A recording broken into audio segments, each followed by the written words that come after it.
Assalamualaikum warahmatullahi wabarakatuh. Alhamdulillahirabbil alamin wa bihi nasta'inu ala umurid dunya waddin. Assalatu wassalamu ala asyrafil anbiya'i wal mursalin. Amma ba'd. Bismillahirrahmanirrahim. Innallaha la yughayyiru ma biqaumin hatta yughayyiru ma bi anfusihim. Dalam Ar-Ra'd ayat 11 dikatakan bahwa Allah tidak akan mengubah nasib suatu kaum kecuali kaum itu yang akan merubahnya. Alhamdulillah, pagi hari ini ketemu lagi dengan Bu Im di Kiswah Female. Semoga kita semua sehat walafiat. Kali ini kita belajar apakah investasi emas itu halal. Nah, investasi emas luar biasa. Jadi investasi emas itu selalu menjadi tren. Karena apa? Karena nilainya cenderung stabil. Walaupun ada fluktuasi harga, tapi cenderung stabil. Jadi misalnya kemarin sampai di awal pandemi harganya per gramnya sampai 900.000. Dan sekarang tadi malam baru tak cek. Nah, per 8 Desember 875.000. Harga emas itu walaupun ada fluktuasi turun naik, tapi cenderung stabil dan naik terus, rata-ratanya naik. Jadi awal pandemi kemarin sampai 900.000 dan tadi malam saya cek, ya per 8 Desember harganya per gramnya 875.000. Oleh karena itu masyarakat siapapun ingin sekali lebih tertarik berinvestasi dengan emas. Nah, sekarang kemudian bagaimana kalau misalnya investasi emas, beli emas kemudian disimpan gitu di rumah, itu nggak akan masalah. Karena apa? Nggak akan masalah karena apa? Karena nggak ada urusan. Tapi yang di sini yang dimaksud dengan investasi emas berarti yang ada di lembaga-lembaga keuangan, di Pegadaian, yang ada di e-commerce, ada di emas gitu ya. Jadi ada aplikasi-aplikasi untuk investasi emas. Nah, kebetulan kemudian bagaimana sih hukumnya gitu ya investasi emas? Misalnya dalam DSN MUI, fatwa DSN MUI nomor 77 tahun 2010 dinyatakan bahwa jual beli emas tidak secara tunai, baik dengan jual beli biasa maupun dengan cara murabahah, dengan cara kredit, itu diperbolehkan selama emas belum menjadi mata uang resmi. Kenapa boleh? Jadi ada yang bilang nggak bisa jual beli emas itu nggak bisa untuk investasi, nggak bisa dijual belikan. Nah, itu kan dulu ketika zamannya Rasulullah emas, perak menjadi mata uang. Lah di Indonesia kebetulan emas bukan menjadi mata uang resmi, tapi disamakan sama dengan komoditas, sama dengan barang, artinya bisa dijual belikan. Lah, karena ini untuk investasi tadi ya, jadi kalau beli emas ditabung, disimpan, ini sore kasur atau dibuat perhiasan di kabeh ku Mbak Fe. Ya, 1 kilo emasnya di kabeh, ada anting, ada kalung. Lah, ketika ditanya, "Yuk, cek akeh emas investasi." Lah, Mas yo investasi yo aja ngono, aja ngetok-ngetokno. Ya, sangat rawan. Sangat rawan kalau ada perampok atau orang yang pingin emasmu ya. Emasmu hilang, emasmu hilang. Tapi kalau orangnya nyawanya melayang, waduh ya, bukan begitu. Nah, cara berinvestasi emas yang aman gimana Bu? Melalui lembaga keuangan syariah, baik bank maupun non bank. Jadi setidaknya platform ya yang mengurusi investasi emas, perusahaan-perusahaan itu ada Pegadaian Syariah, ada perbankan syariah, ada emas, berarti elektronik emas. Lah, boleh nggak kalau beli tidak secara tunai? Itu tadi ya, dalam fatwa DSN MUI-nya sudah dikatakan boleh jual beli dengan secara tunai maupun secara murabahah, secara kredit, secara nyicil. Selama apa? Selama emas bukan atau belum menjadi alat tukar resmi, gitu ya. Nah, tapi ada persyaratannya. Persyaratannya yang pertama, harganya tetap. Harga jual, harga belinya tetap. Jadi misalnya saya membeli di Pegadaian atau saya membeli di lembaga keuangan atau saya beli langsung di toko ya, maka harganya misalnya per gramnya 500.000, ya 500.000. Selama perjanjian itu masih berlaku antara nasabah dengan perusahaan penjual emas, itu tetap tidak berubah. Walaupun misalnya ada apa ya, akan jatuh tempo, setelah jatuh tempo kok ora iso nglunasi, harganya masih tetap. Itu syarat pertama. Kemudian syarat kedua, dalam fatwa DSN-nya bilangnya bahwa emas yang tadi dicicil di kredit itu bisa digadekan menjadi barang agunan, nomor 2-nya. Tapi di syarat ketiga, syarat utamanya tadi mengatakan bahwa barang yang telah dibeli secara cicil itu tadi wajib, pakainya wajib, ini bahasa saya ya, menerjemahkan fatwa DSM, itu wajib digadekan di itu tadi, lembaga itu tadi. Untuk apa? Sebagai jaminan. Karena apa?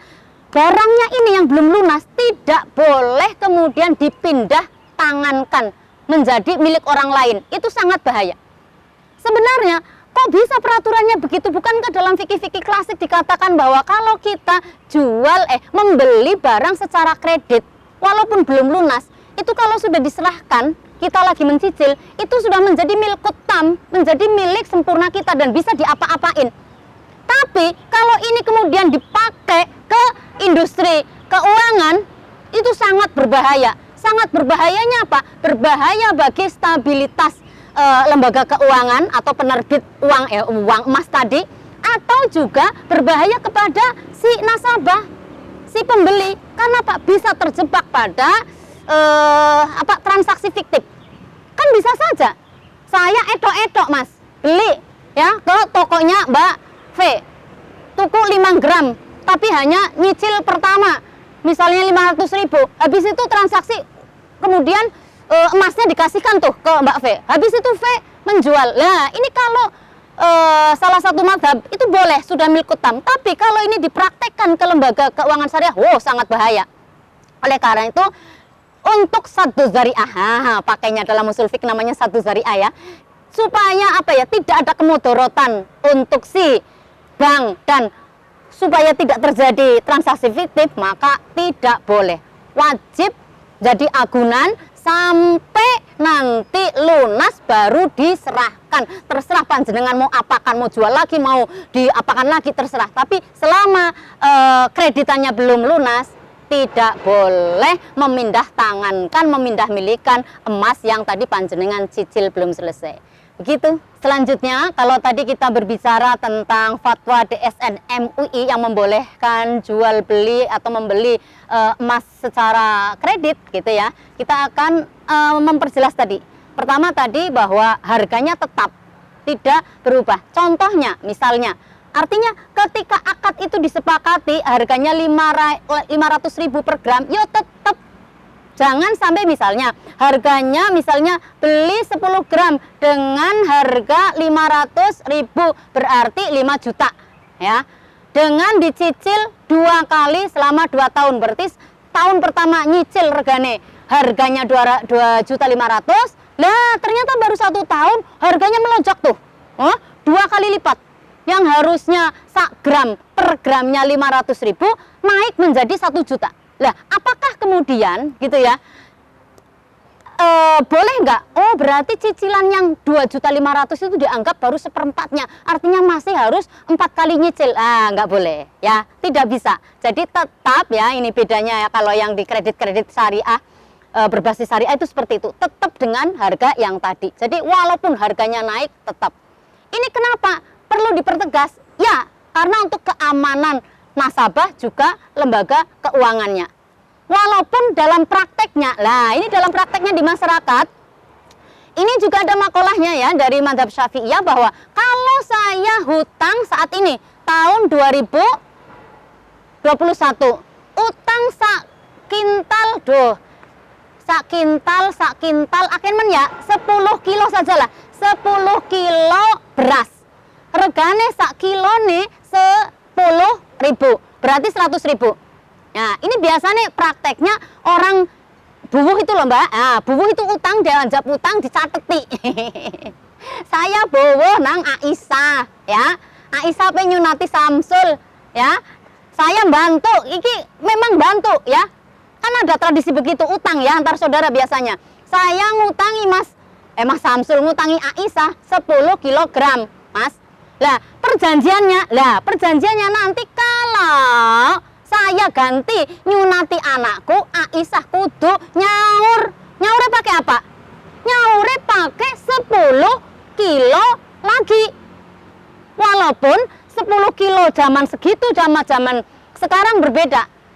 Tapi dalam praktek hutang tadi ya, cicil emas nggak bisa, harus tetap dengan harga pertama, bukan harga setelah ada kenaikan barang.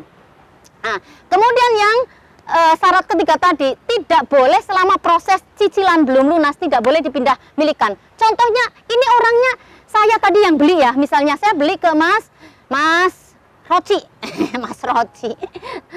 Misalnya tadi, saya baru 1 gramnya harga 500, ambil 10 gram dengan baru DP. Nah, baru DP 1.000. Kemudian kalau tidak pakai syarat yang ketiga itu tadi, nggak boleh dipindah tangankan. Itu kan tadi menurut fikih ada yang mengatakan sudah milkut tam ya. Kemudian saya jual lagi, dilalah baru 1 bulan harganya naik Mas. Jadi 10 juta karena per gramnya 1 juta. Lah itu kan sama aja, berarti fiktif, ini bisa fiktif seperti ini, nggak boleh ya. Jadi kalaupun mau diinvestasikan, nunggu sampai cicilannya selesai. Itu seperti itu ya prakteknya, jangan sakarepe dhewe, harus ada. Jadi supaya investasinya halal itu seperti ini. Nah kemudian tertarik nggak itu dengan, apakah panjenengan tertarik ya? Harus ada 3 hal yang perlu diperhatikan dalam investasi emas. Yang pertama adalah tujuannya panjenengan investasi emas. Untuk apa? Biasanya investasi emas itu tujuannya untuk jangka panjang. Untuk dana pensiun, untuk pendidikan anak, itu harus diperhatikan. Supaya panjenengan ora gupuh. Baru diinvestasikan 1 bulan, gupuh. Dijual lagi, ya paling yo ngebebati mau 100-200.000. Ya. Kemudian yang kedua adalah kredibilitas perusahaannya harus jelas betul. Kredibilitas perusahaannya itu ya, perusahaan penjual itu tadi harus terdapatkan izin dari Bapepti, Badan Pengawas Perdagangan, Badan Pengawas Perdagangan apa sih, komoditi. Ada D-nya. Lali. Nah, nanti tak ya, pokoknya dari Bapepti. Bapepti itu yang mengawasi perdagangan berjangka komoditi. Ya Allah, kelalen. Badan Pengawas Perdagangan Berjangka Komoditi ya. Itu ada syaratnya. Jadi lembaga keuangan yang menjual kayak gitu itu harus dipastikan punya izin Bapepti. Karena apa? Untuk mendapatkan izin Bapepti itu harus ada 1 ya, cadangan 20 miliar uang tunai gelotak sama 20 kilogram emas. Untuk memastikan bahwa panjenengan nyicil di sana itu benar-benar ada aset realnya, ada faktanya. Ketika panjenengan nanti mau mengambil itu benar-benar ono emase. Ono emase. Kemudian yang ketiga adalah distribusinya. Pastikan mekanismenya seperti apa. Kalau nanti udah selesai cicilannya, ini kembalinya gimana? Siap. Nganter kene kepiye? Saya bisa mendapatkannya bagaimana? Itu harus pasti betul. Oleh karena itu, kalau panjenengan tadi ke marketplace, misalnya pakai ke IMAS, ke Pegadaian Digital dan lain sebagainya, maka perlu itu dipastikan ada izinnya. Berarti aset panjenengan itu dijamin keamanannya. Kemudian kalau panjenengan harus beli emas di toko emas ya secara langsung, maka pastikan panjenengan tumbas emas itu di toko yang terregistrasi. Serius ini ya, dulu sering toh tuku emas lah, wah mau menjual emasnya toko wis silang. Ibu-ibu, toko wis silang. Kenapa kemudian banyak sekali penjual penerima ya, pembeli emas yang di pinggir-pinggir jalan itulah karena persoalan ini nih ya.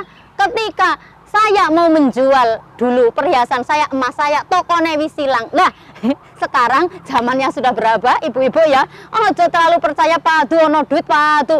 Lah saya sudah serak kondangan, saya mau pamer loh, niate wae wis pamer. Jangan ya, niatnya itu ya pamer boleh ya, sesekali lah ya, menunjukkan. Kadang kita tuh perlu sombong mbak, orang kaya Bu Im bludusan orang nganggo apa-apa. Kemarin ada temenku sombong banget, ngelah pokok tingaren sampai nganggo gelang segini tuh 5 juta Bu, alah gaya aku kok mbok pameri, ora pengen lagi yang ngono kuwi. Ternyata karena itu uang untuk dana sekolah anaknya, daripada kemudian kecil pengen nganggo emas ora iso, akhirnya dibelikan emas. Tapi habis itu katanya ditanya, "Loh Bu, kok saiki pakai itu, boleh dong dipinjam?" Wih, Pak, no. Yang panjenengan mau investasi emas itu ya, kuwi ora usah dipamer-pamer no. Oleh karena itulah kemudian, karena kalau nyimpen di rumah juga sulit, maka kemudian lewat di lembaga-lembaga lembaga keuangan syariah yang memfasilitasi kita investasi emas. Jadi pada dasarnya gimana ya, dari hukumnya sih kalau jalannya benar semua, lurus-lurus semua, niatnya juga benar, kemudian tidak mau mengacaukan mekanisme di perbankan dan lain sebagainya, maka boleh gitu ya. Itu tadi tentang apa tadi?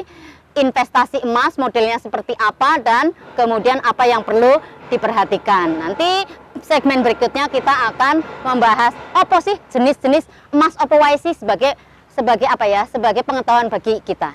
Bapak Ibu yang dirahmati oleh Allah, kalau tadi kita membahas apa itu investasi emas dan bagaimana caranya bisa ya mencicil membeli secara cicilan. Sekarang kita akan barangkali panjenengan pengen kenalan ya. Jadi kalau beli emas itu ora padu, ora angger ya, harus tahu perusahaan mana yang bonafit ya. Bonafit terkenal, tidak menipu begitu ya. Yang pertama adalah PT Antam ya, Aneka Tambang. Itu biasanya kalau di perbankan lembaga keuangan syariah, saya pernah dikasih hadiah, mau tak pameri lupa bawa, hanya 1 gram.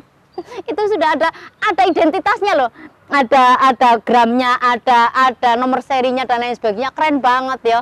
Sayangnya mung 1 gram, jadi ya tapi lumayan. Kalau saya tidak menjual sekarang, suatu saat tak jual kan lumayan mas ya. Nah, tuh PT Antam, kemudian ada Lotus, ada UBS, yang Lotus itu yang tingkat karatnya bagus banget, 99,99%, dan itu keren banget ya, karena perusahaan global sudah mendunia. Kemudian yang nomor 4 yaitu Galeri 24, itu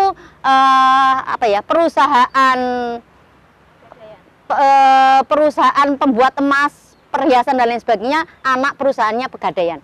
Jadi kalau misalnya panjenengan gitu ya, kalau panjenengan kemudian mau beli emas dengan merek-merek itu tadi, insya Allah dijamin, karena itu dijamin ya, dijamin keamanannya dan originalitasnya. Lah, sekarang kemudian bagaimana prakteknya investasi emas dalam perbankan? Ya, tidak hanya perbankan, ada di Pegadaian juga. Pertama adalah apa? Menabung emas. Ya, menabung emas itu gini. Menabung emas itu misalnya kita butuh 10 gram emas. Berarti kita harus DP, memberi DP setidaknya 15% dari harga emas. Kemudian selanjutnya dicicil. Prakteknya ya berarti sama aja tadi, titipkan tetap di lembaga keuangan yang menyediakan emas itu. Kemudian yang kedua adalah mencicil. Beda. Kalau mencicil itu berarti buat pemula ya, mulai dari, kalau di Pegadaian mulai dari 50.000 mas ya. Pokoknya niatnya adalah, transaksinya adalah mencicil tuku emas, mencicil investasi emas, mulai dari 50.000. Bahkan kalau di aplikasi tadi saya cek ya, itu mulai dari 10.000. Nah ini artinya gitu ya. Nah nanti kalau sudah sampai berapa gitu, baru ya kan tadi ada transaksinya ya, saya mau mencicil emas 100 gram, berarti sampai berapa tahun, terserah, tergantung panjenengan setornya setiap harinya berapa kan ngeten. Lah bagusnya, enaknya ya, manfaatnya apa? Kalau mencicil ini, kalau sudah senilai misalnya 3,5 gram, itu kemudian bisa untuk apa ya, DP, daftar haji atau daftar apa. Artinya apa? Cicilan-cicilannya dewe, tabungan-tabungannya emas dewe, tapi bisa apa ya? Bisa untuk DP kepentingan yang kita inginkan. Entah itu haji, entah itu biaya pendidikan anak dan lain sebagainya. Lah, itu tadi prakteknya ya, ada menabung, ada yang mencicil. Baik menabung maupun mencicil tujuannya adalah investasi emas. Nah, kenapa ini perlu? Ya, saya ulangi lagi, kenapa kita perlu berinvestasi, Bu? Iya, supaya apa? Mempersiapkan masa depan yang lebih cerah, lebih kinclong, lebih nyaman. Karena apa? Kita tidak tahu, kita tidak bisa memprediksi seperti apa kehidupan kita yang akan datang. Begitu juga misalnya ini, saya juga nggak tahu nanti habis ini aku ngapain. Nah, oleh karena itu kita jangan terlalu pasrah gitu ya. Takdir itu benar, sudah digariskan oleh Allah. Tetapi takdir kita itu bisa kita rubah dengan usaha kita sendiri. Kita bisa mempersiapkan masa depan kita dengan lebih baik, yaitu dengan berinvestasi. Itu tujuannya itu. Jadi innallaha la yughayyiru ma biqaumin hatta yughayyiru ma bi anfusihim, itu maksudnya ini. Jadi kita harus merubah, mempersiapkan masa depan yang lebih baik, dan itu mulai dari diri kita. Ayo tularkan ke anak-anak kita, berinvestasi sejak kecil. Lah, itu investasi, Bu, yang dibahas kok investasinya investasi ini terus, investasi emas. Lah, ini judulnya investasi emas, C. Ya, kalau pingin investasi kesehatan, investasi kesehatannya sejak sekarang ya, pola hidupnya yang sehat. Investasi akhirat bagaimana? Panjenengan amal solihnya ayo diikhlaskan supaya besok tercatat sebagai amal solih. Bapak Ibu tadi ya, jadi apa itu investasi emas? Bagaimana hukumnya ya? Hukumnya itu tadi bahwa yang pertama, kalaupun harus mencicil boleh, selama karena emas di Indonesia bukan lagi menjadi alat tukar, tetapi sama dengan barang yang lain, dan syaratnya adalah harganya tetap walaupun sudah jatuh tempo, dan emas itu yang belum lunas jangan sampai dipindah milikkan. Semoga bermanfaat untuk kita semua. Wallahul muwaffiq ila aqwamit thoriq. Wassalamualaikum warahmatullahi wabarakatuh.